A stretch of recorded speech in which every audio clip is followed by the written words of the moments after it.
ঐশী কি রান্না হচ্ছে? আলু ভাজা আর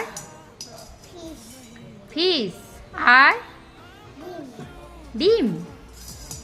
আর ফিশটা কে নিয়ে এলো? তুমি কিসে করে গেছিলে? প্লেনে করে গেছিলে ফিশ আনতে? তুমি বিশাল বড় লোক। আর এটাতে কি হচ্ছে? এটাতে ভাত হচ্ছে। ও